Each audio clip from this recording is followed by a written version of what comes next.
Hola, ¿qué tal? ¿Cómo están? Una vez más sean bienvenidos a la clase de psicopatología. El día de hoy vamos a tratar el tema de la psicopatología del lenguaje.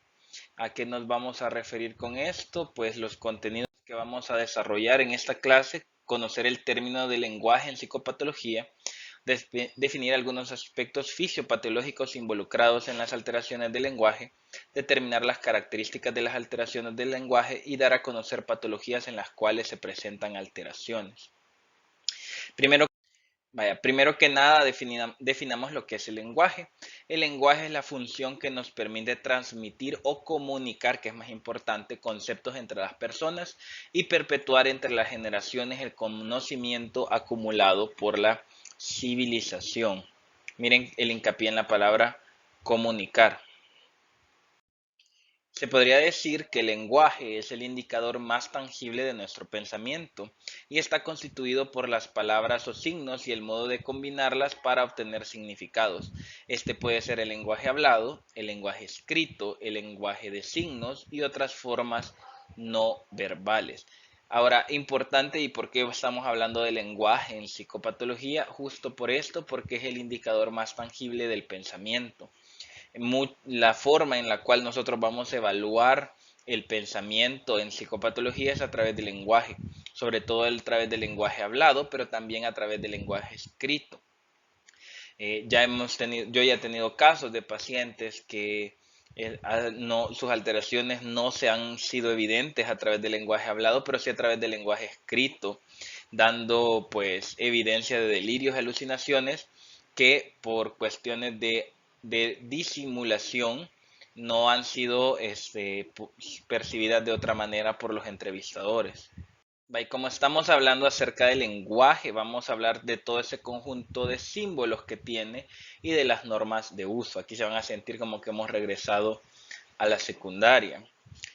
Recuérdense que el lenguaje incluye, hablando de símbolos, incluye letras. Vea que en nuestro caso del alfabeto en el idioma castellano son 26 letras. Incluye fonemas, que es la letra es la representación gráfica del fonema. El fonema es el sonido que nosotros emitimos. De hecho, hay fonemas que son iguales entre letras distintas, aun cuando a veces queramos establecer diferencias, como en el caso de la V de vaca y la V de burro.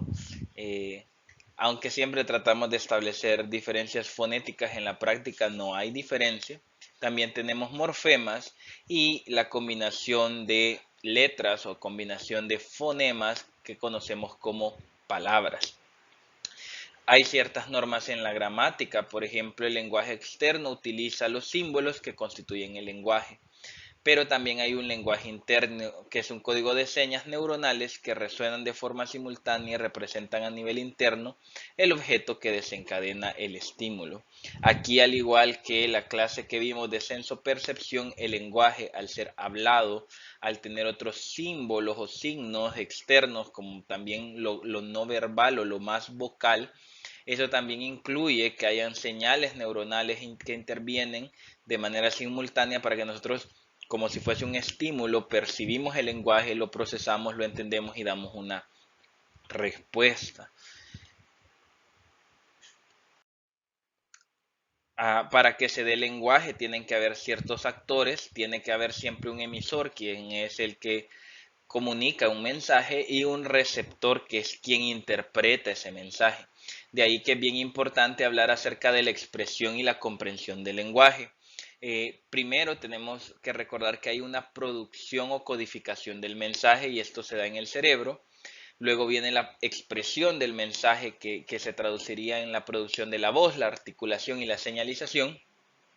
El mensaje se transmite ya sea por aire, por superficie, por luz, y el receptor del mensaje vuelve nuevamente a ocupar sus órganos sensoriales y se decodifica en el cerebro. Miren qué interesante, el proceso del lenguaje inicia y termina en el cerebro de alguna persona. Y casualmente, de hecho, es un proceso que se está dando en dos vías. El emisor da el mensaje, el receptor lo codifica para sí mismo, pero a través de ese mensaje o dependiendo de cómo se codifique ese mensaje, luego el receptor se convierte también en emisor y da un mensaje al receptor, que otra vez cambia su rol a un receptor y se está dando en muchos sentidos. Al mismo tiempo que pueden haber múltiples receptores de un mensaje. Por ejemplo, yo estoy ahorita con ustedes y cada uno de ustedes es un receptor de esta clase, pero ¿qué tal en una conversación? Hay más de una persona y a veces el mensaje está moviéndose mayoritariamente entre dos personas, pero eso no significa que los demás no sean receptores de todos esos mensajes también y observadores de todo ese proceso. La manera también como, digamos, resuena en cada persona ese mensaje va a depender de su contexto, de cómo pueda decodificar en su propio cerebro este mensaje y también algo importante que en este proceso tanto tiene que haber cierta habilidad de parte del emisor para poder expresar el lenguaje, para poder codificarlo y dar a entender lo que quiere dar a entender, y también cierto contexto del sujeto que es el receptor para poder decodificar el mensaje, y aún así pues se dan siempre muchos problemas en cuanto al nivel de la comunicación. Les había dicho el fonema, ya lo podemos definir como la unidad mínima del sonido. Generalmente un fonema se corresponde con una palabra. Por ejemplo, la F es un fonema, pero también hay algunas cuestiones más vocales, pero no necesariamente con gran significado. Por ejemplo, los bebés dicen agú, vea, ese es un fonema también. No tiene significado, pero es una unidad de sonido. Ya el morfema es la menor unidad que tiene significado. Vea, por ejemplo, pie. Pie es una palabra, pero pues tiene su significado. Sí es una sílaba, que es una palabra por sí misma y también tiene significado, sí o no. Luego están las sintaxis, que son las reglas por las cuales los fonemas se combinan en morfemas y estos crean a su vez frases y oraciones. Vea, sintaxis son todas las reglas que nosotros ocupamos en el lenguaje para combinar pues todas estas unidades básicas y generar no solo pensamientos sino mensajes y la recepción de estos mensajes. Ahora, ¿cómo adquirimos nosotros el lenguaje? Hay dos partes, hay una disposición innata a adquirir el lenguaje y también una parte que es aprendizaje. Por ejemplo, en la etapa de balbuceo, que son los primeros 4 meses de la vida del niño, los niños pronuncian sonidos espontáneos, como les decía, agú, a, ustedes saben si tienen sobrinos o hijos ya. Y esto no es imitación del lenguaje de los adultos, es propiamente la disposición innata del bebé a querer comunicarse, a querer comunicar algo. Para nosotros rara vez va a ser evidente qué significa esa comunicación, pero progresivamente los sonidos, digamos, espontáneos del bebé se empiezan a asemejar a las entonaciones y sonidos característicos del hogar. Está la etapa luego de la primera palabra, que es entre los 1 y los 2 años, donde los bebés aprenden que los sonidos tienen algún significado. Luego vienen palabras de una sola sílaba y luego el uso de las palabras como frase. Por ejemplo, cuando los bebés dicen agua, 1 o 2 años, lo que quieren comunicar es una frase entera. Quiero agua, tengo sed, quiero beber. Pero se usan la palabra como frase completa. Y pues así el lenguaje se va desarrollando. Tenemos otras características como la gramática, que es la descripción formal de las reglas sintácticas. Tenemos la semántica, que es la que trata del significado de las palabras y las oraciones. La pragmática, que es el uso práctico del lenguaje para comunicarse con otros en diferentes contextos sociales. El lenguaje tiene funciones, por ejemplo, hay una función emotiva o expresiva en el cual la intención es expresar sentimientos y emociones de parte del emisor. El ejemplo es qué susto me di, que no te lo he dicho muchas veces. También hay una función representativa o referencial en el cual se informa o se transmite el contenido de un mensaje. Por ejemplo, la plata es buena conductora de electricidad. también hay una función de contacto en la cual se asegura que el canal de transmisión esté funcionando. ¿Me escuchan? ¿Me oyen? Por ejemplo, cuando iniciamos la clase, ¿verdad? Si estuviéramos en la clase sincrónica, siempre hacemos, les pregunto si me escuchan, si todo bien, si no está lento. También hay una función conativa o apelativa, en donde llama la atención del receptor para que actúe de una manera determinada. ¿Se acuerdan de la palabra conación, de la que se refería a la actitud del entrevistado hacia el entrevistador? Pues por eso la función conativa o apelativa del lenguaje, donde llamamos a la conación del receptor, o sea que queremos que actúe o que tenga una actitud respecto a nuestro mensaje. Por ejemplo, Carlos, siéntate, así estaríamos en clase, o cómo se llama, o por favor ponga atención. Esa es la función conativa. También hay una función poética o estética, ¿verdad? Donde él expresa el mensaje de forma bella. Nos volvemos aquí un poquito más, se me fue la palabra que les quería decir, pero pues hacemos un uso más metafórico de las palabras, más simbólico. Te extraño, el ejemplo, como las aves extrañan el verano. Ya. A saber si es cierto que las aves extrañan el verano, pero suena bonito para función, para el sentido poético, estético o hasta romántico. Luego está la parte de la metalingüística que explica y aclara acerca del propio lenguaje. Por ejemplo, perro es una palabra primitiva y perrito es una palabra derivada. Ya. Vamos a seguir. Bien, ahora les tengo una pregunta un poco filosófica hablando acerca de pensamiento y lenguaje, algo así como ¿qué fue primero, la gallina o el huevo? Vean, ¿qué creen ustedes? ¿Son nuestras ideas las que surgen primero y luego nosotros nos acomodamos a que vengan las palabras para que nosotros las designemos? ¿O son nuestros pensamientos los cuales directamente se conciben con palabras y son inconcebibles sin ellas? ¿Qué piensan ustedes? ¿Qué es primero? ¿El pensamiento y luego el pensamiento ordena palabras o las palabras son parte del pensamiento y no se pueden originar pensamientos sin palabras? Curioso, ¿verdad? Fíjense ustedes que para contestar esto, al menos desde mi punto de vista, lo que primero surgen son nuestras ideas y luego nosotros vamos reuniendo el vocabulario, las palabras suficientes para poner nuestras ideas en orden. Aun cuando ya en un sentido de los adultos, lo que llamamos pensamiento, proceso secundario del pensamiento, lo mencionan los libros de psiquiatría, solo podemos nosotros entenderlo, comprenderlo desde el lenguaje hablado o escrito. Sin embargo, eso no significa que no haya pensamiento sin palabras. ¿No les ha pasado que ustedes a veces tienen un cierto nivel de comprensión de estados, de situaciones, pero no encuentran la manera en cómo comunicar aquello que sienten, aquello que perciben o aquello que han intuido? Muchas veces se da, y por eso habla la palabra intuición, que ustedes tienen la intuición de algo, pero como dice una frase muy de nuestra época, no tengo pruebas, pero tampoco dudas. No tengo manera en cómo poner en palabras por qué creo lo que creo, o por qué sé lo que sé, o por qué intuyo lo que intuyo, pero sin embargo lo sé. Si yo pudiera comunicarte el por qué siento esto, por qué lo percibo, lo haría, pero no tengo las palabras para hacerlo. Entonces, desde mi punto de vista, yo creo que nuestras ideas surgen primero en una situación bastante primitiva, sin necesidad de que haya palabras de por medio, sino que es una cuestión entre cognitiva y emotiva.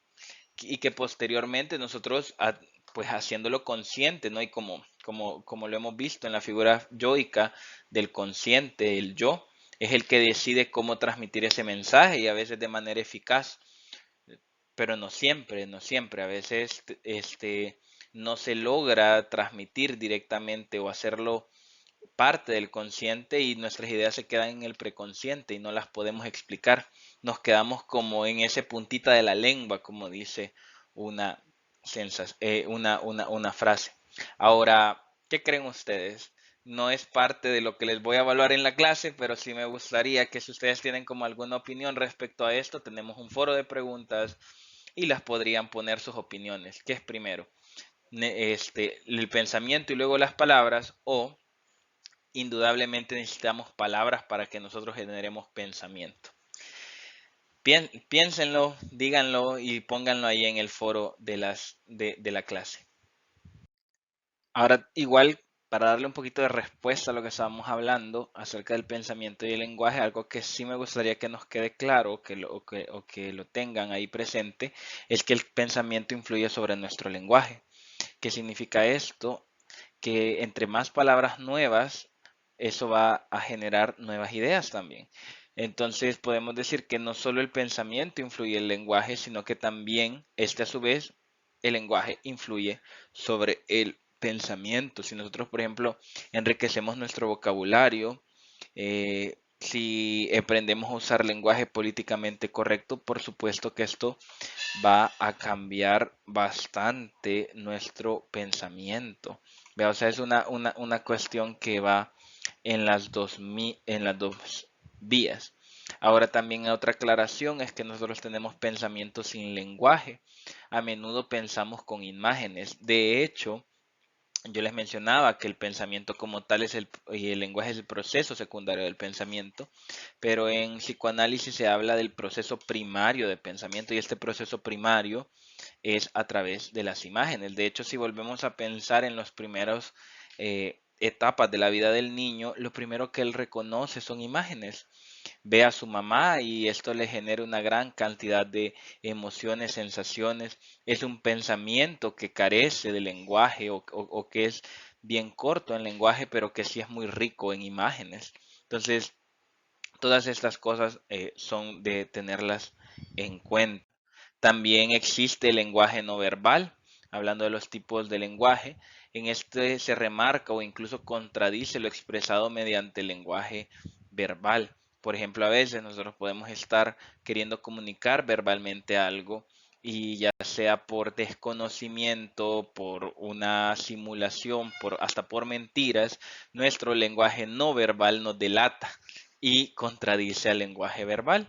Vea, de hecho, es bien común que hablemos a veces de acciones que nos delatan en cuanto al lenguaje no verbal acerca de la veracidad de lo que estamos comunicando.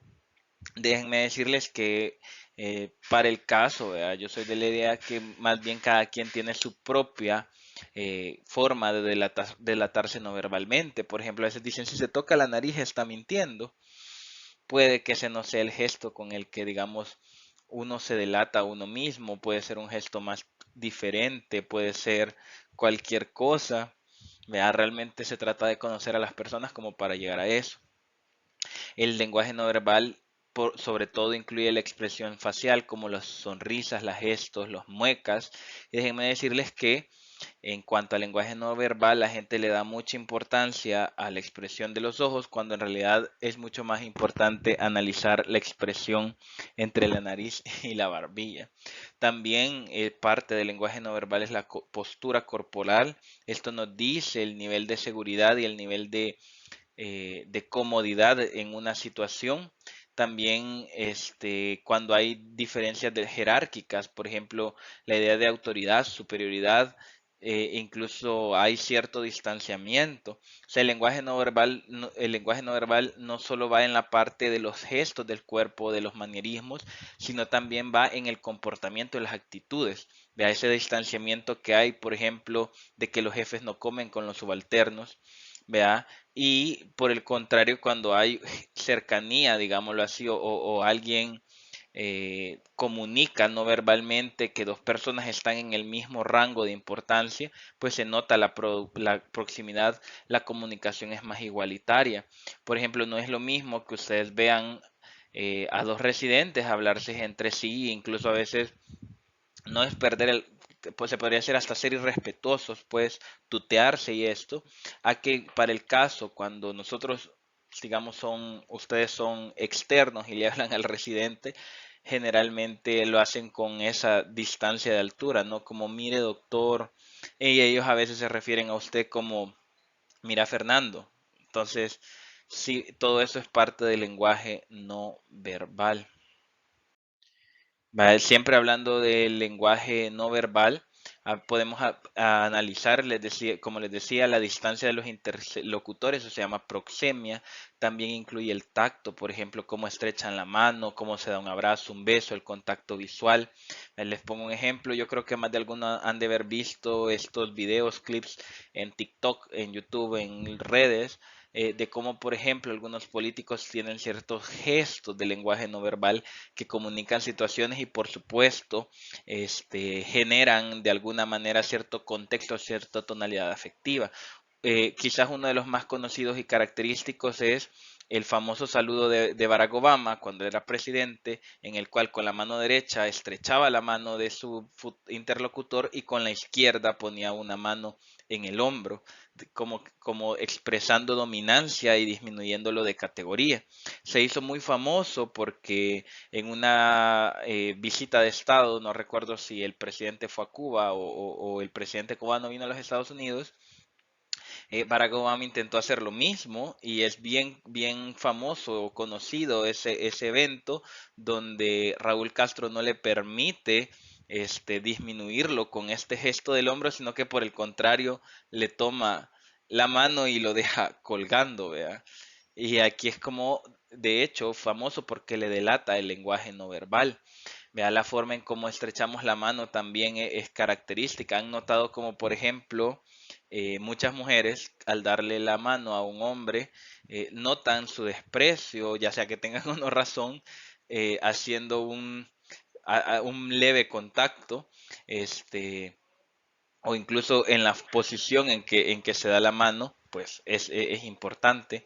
La forma en dar un abrazo, por ejemplo, no es lo mismo. Han notado como hay gente que justo se abraza de frente y caluroso, y gente que, digamos, finge o fuerza un abrazo dando un abrazo solo como de lado y así tímido, ¿no? También hay cuestiones determinadas culturalmente, por ejemplo, eh, la proximidad en cada una de las culturas es diferente. Por ejemplo, de lo mediterráneo a la proximidad de los anglosajones. Les pongo un ejemplo, hay culturas europeas o también aquí americanas, por ejemplo los argentinos, donde lo común es saludarse con doble beso y no importa el género, no se importa si son hombres, es el saludo. Pero otras cuestiones, por el contrario, se consideran demasiado cercanas. Aquí en El Salvador, por ejemplo, yo diría que estamos en un intermedio, pero también, vaya, aquí en nuestro país es bastante común que las familias sean muy cercanas, que incluyan a otras personas en esta cercanía. No hacerlo se siente extraño, pero en otras culturas, sobre todo nórdicas sobre todo, hay una gran distancia social que se determina culturalmente. No sé si han visto ustedes, por ejemplo, gente que vive en los Países Bajos, que vive en Dinamarca, en Suecia, y que comentan que la gente no se reúne para comer, que la hora de la comida es algo bien tramitario, y para nosotros los latinos la comida es un evento social, un evento de intercambio. Eso también, a eso se refiere con la determinación cultural del lenguaje.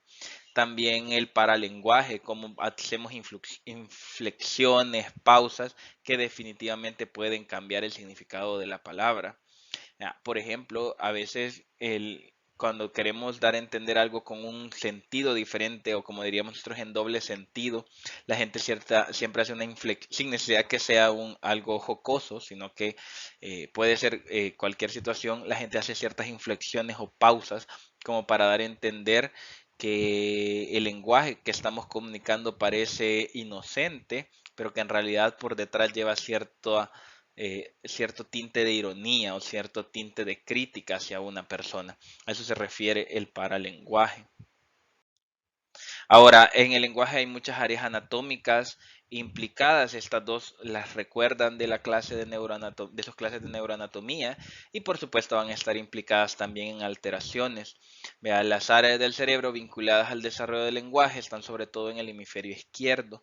Hablamos del área de Wernicke, que es el que asocia el significado de la imagen representativa auditiva, o sea, el área de la asimilación del lenguaje o de la receptora del lenguaje, y tenemos el área de Broca que prepara las instrucciones para los movimientos musculares de lo que se va a decir.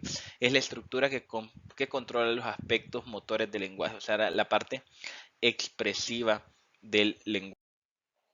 Vale, aquí tenemos una imagen que nos recuerda al hemisferio cerebral izquierdo, donde vemos La corteza auditiva, que está en el lóbulo temporal, y tenemos a pues al área de expresión del lenguaje, que está en el lóbulo frontal. Si se recuerdan en el mapa de Brodmann, la corteza auditiva y el área de Wernicke se corresponden con el área de Wernicke, específicamente con el área 22 de Brodmann. Aquí viene la parte de la comprensión hablada del lenguaje. Y luego está la córtex auditivo, que es el área 39 de Brodmann, que es lo que vemos en verdecito. Este es lo escrito del lenguaje. Y luego tenemos el área de Broca, que está en azul, que es el 44 y 45 de Brodmann, que es donde va la parte expresiva del lenguaje, ya lo habíamos mencionado. Incluye también a veces otras partes como el giro singular y el córtex motor, que aquí esto es lo que nos ayuda a articular las palabras, la corteza motora. Bien, ahora entremos así propiamente a hablar de los trastornos del lenguaje y su definición, lo que es una alteración del lenguaje a nivel psicopatológico. Nos referimos a trastorno del lenguaje como un deterioro o desarrollo deficiente de la comprensión y utilización de un sistema de símbolos hablados, escritos u otros, incluyendo la morfología, la sintaxis, la semántica y la pragmática. Ven como todos los conceptos anteriores eran importantes. Miren lo que dice, que puede ser un deterioro, o sea, capacidades que se tenían y se pierden, o un desarrollo deficiente, o sea, capacidades que nunca se lograron generar o desarrollar de la manera adecuada en cuanto a la comprensión y utilización del sistema de símbolos tanto hablados, escritos, y que estas alteraciones pueden ser de la morfología, o sea, de cómo se forman las palabras, hablábamos de los morfemas, puede ser de la sintaxis, que son de las reglas de cómo usamos para expresar, de la semántica y de la pragmática, que es también parte de cómo se expresa el lenguaje. Estos trastornos los podemos clasificar como disartrias, dislalias, disfemia, afasia, disfasia y disglosia. Vamos a ver a qué se refieren. Vaya, entre los trastornos del lenguaje, como les decían, podía ser de la morfología. Hay trastornos del lenguaje oral, por ejemplo, los trastornos del habla son la dislalia, la tartamudez, la bradilalia, la taquilalia, las disglosias y la disartria. ¿A qué se refieren cada uno de estos? Las dislalias es cuando hay un problema de expresión del lenguaje. Este término de hecho se confunde mucho porque cuando hablamos de dislexia hablamos de gente que le cuesta comprender el lenguaje, sobre todo escrito. Las dislalias es lo mismo, pero en el nivel de la expresión del lenguaje y sobre todo en el lenguaje oral. Por ejemplo, a veces alguien está hablando y en el transcurso de su discurso de pronto se meten palabras que no tienen nada de contexto. Eso es una dislalia. Luego viene la tartamudez. Esta es fácil de explicar, ¿verdad? Cuando hay una repetición en la emisión del mensaje. Hay bradilalias, gente que habla muy lento. Taquilalia, gente que habla muy rápido. Disglosias, que es cuando hay problemas con la lengua. Y la disartria, que pues ahí sí también hay un problema de cómo se configura el mensaje. Luego tenemos trastornos de lenguaje como los retrasos simples, moderados y graves del lenguaje, que son las disfasias, y trastornos de la voz, como por ejemplo decir que hay voz gangosa, voz de flauta. Para comprender los trastornos del lenguaje verbal, estos pueden ser por alteraciones psicógenas, pues como a causa de una enfermedad psíquica, o por alteraciones neurógenas. Por ejemplo, en el caso de las psicógenas, podemos tener alteraciones de la verbalización, alteraciones conceptuales y del vocabulario, modificaciones de la sintaxis y alteraciones de la emisión como la dislalia y la tartamudez. Pueden haber también alteraciones neurógenas, como es la causa de una lesión en el sistema nervioso, y esto es más clásico, las disartrias.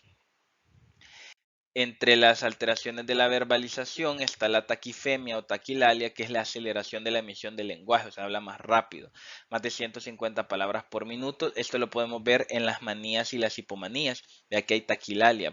El paciente también se le puede decir verborrea, el paciente habla demasiado. También puede haber una lentificación de la emisión del mensaje, que esto se llama bradifemia o bradilalia. Esto es característica de la depresión, ¿verdad?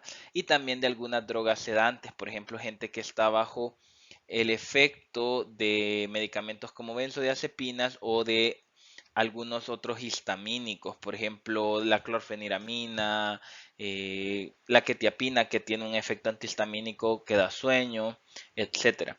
También puede haber estereotipia verbal, que es la repetición inconsciente de palabras o frases a modo de muletillas. Eso también puede ser algo cultural. No sé cuántos de ustedes se han fijado que la gente cuando quiere explicar algo usa muletillas como es de qué, lo que viene siendo, lo que significa qué. Hay un montón de frases así. Esa es la estereotipia verbal. También otras alteraciones de la verbalización es la ecolalia, que es la repetición de las palabras o frases pronunciadas por otra persona. Es clásica del retraso mental y del autismo. O sea, yo digo algo y alguien repite lo que yo he dicho, se llama ecolalia. ¿Se acuerdan del término ecopraxia? Que eran los repetición de acciones, pues varias gente se fue en eso en el parcial. También hay mutismo, vea, que es la ausencia de verbalización sin que haya anomalías estructurales. Puede estar en catatonía, dispresión o demencia. Cabe aclarar que hay mutismo, el concepto de mutismo selectivo, por ejemplo, no necesariamente en catatonía, sino por ejemplo en depresión o demencia, el paciente solo habla con quien se siente cómodo. Entonces no es un mutismo global, sino selectivo. Hay con quienes sí verbaliza, con quienes definitivamente no verbaliza. Hoy sí, como concepto completo, la dislalia se entiende como la alteración producida en la articulación de los fonemas y también puede darse por ausencia o alteración de estos o por sustitución de otros de forma inadecuada. Aquí un ejemplo que les pone, en vez de decir Coca-Cola, dice Totatola. O sea, se cambian los fonemas. Pero como les decía, puede haber tanto que no se expresen o que haya una sustitución inadecuada. Por ejemplo, en vez de decir tuve que subirme al carro para poder ir a la iglesia, una persona puede decir tuve que subirme al vaso para ir a la iglesia. Esa sería una dislalia, más o menos. Eh, el segundo concepto que tenemos que revisar es el de disfemia.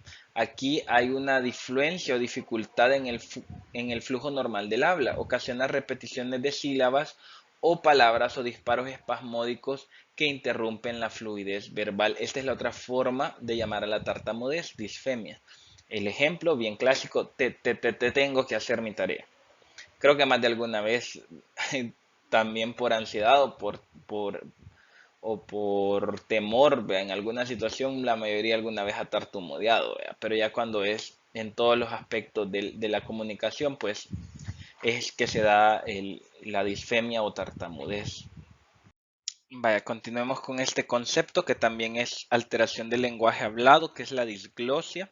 Se trata de un trastorno de la articulación de origen neurológico central y provocado por lesiones físicas o malformaciones de los órganos articulatorios periféricos, por ejemplo en el caso del labio leporino. O sea que cuando hablamos de disglosia tiene que haber una alteración del aparato estomatognático, ¿vea? Y que pues por su malformación anatómica o lesión anatómica, pues cambian la configuración del lenguaje.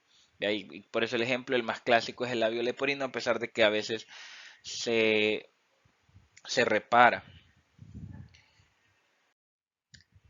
Otra alteración importante son las afasias. Estas son alteraciones del lenguaje que se deben a estas sí a lesiones cerebrales producidas después de la adquisición del lenguaje o en el transcurso del mismo. O sea que aquí nosotros ya tenemos cómo ya hemos ganado el lenguaje y entonces se altera debido a lesiones cerebrales. Aquí la importancia de haber mencionado las áreas de Broca y de Wernicke. La primera de ellas, la característica que es la fascia de Wernicke. Acuérdense que Wernicke es el área de recepción del mensaje. Se caracteriza, por ejemplo, por dificultad para nombrar las cosas, que conduce a repeticiones o circunlocuciones. Sustitución de palabras similares que son fonéticamente o semánticamente similares. Por ejemplo, en vez de decir taza, decimos la pasa, o que son similares, en vez de decir taza dicen vaso, pero el significado no es exactamente el mismo. También puede haber uso de neologismos, palabras o frases inventadas, ¿verdad? Supercualifragilístico histialidoso o bibidibabidibú, un neologismo. reiteración de palabras o frases bastante cortas, pero pues hay dificultad de la comprensión y falta de reconocimiento de los errores. Luego está en la fase de Broca. Esta se caracteriza por una falta de fluidez verbal, deformaciones tanto fonémicas como fonéticas, inhabilidad de repetir secuencias comunes como números o días de la semana, dificultad para encontrar la palabra apropiada, muchos errores sintácticos, dificultad en el uso de palabras funcionales como las preposiciones y las articulaciones, una comprensión superior a la producción pero con dificultad en la comprensión de estructuras gramaticales, sobre todo en las frases complejas. Un tipo bien específico de la fascia es la fascia anómica. En esta se caracteriza por la anomia, o sea, la inhabilidad de encontrar palabras para identificar o designar cosas y para expresar ideas y conceptos. Esta alteración es bastante propia de las demencias, como la demencia tipo Alzheimer o la demencia vascular o frontotemporal, pero sobre todo la demencia Alzheimer, donde el paciente pierde la capacidad de denominación. Una prueba bien característica para nosotros empezar a señalar objetos, dígame qué es esto, dígame qué es esto, y los pacientes tienen que ir reconociendo, créanlo o no, cuando ya haya fascias anómicas, cuesta diferenciar cosas tan básicas como un lapicero, un teléfono, los anteojos, son el tipo de cosas que se pueden usar para evaluar esto y como son lenguaje de uso común. El teléfono, por ejemplo, si reconocen el celular, pero no reconocen el teléfono de casa, ¿verdad?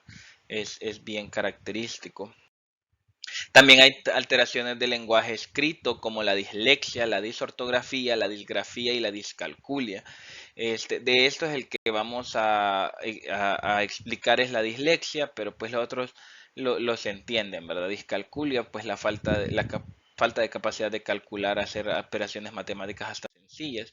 O sea, ¿qué es la dislexia? Es una alteración de la capacidad de leer por la que se confunden o se altera el orden de las palabras, sílabas o letras. ¿Se acuerdan haber visto, tal vez vieron la película de Percy Jackson y los Olímpicos, donde ellos hacen la propuesta de que todos los semidioses son disléxicos porque en realidad eh, este, no son capaces de leer en el idioma común, sino que su mente está diseñada para leer el idioma del griego antiguo.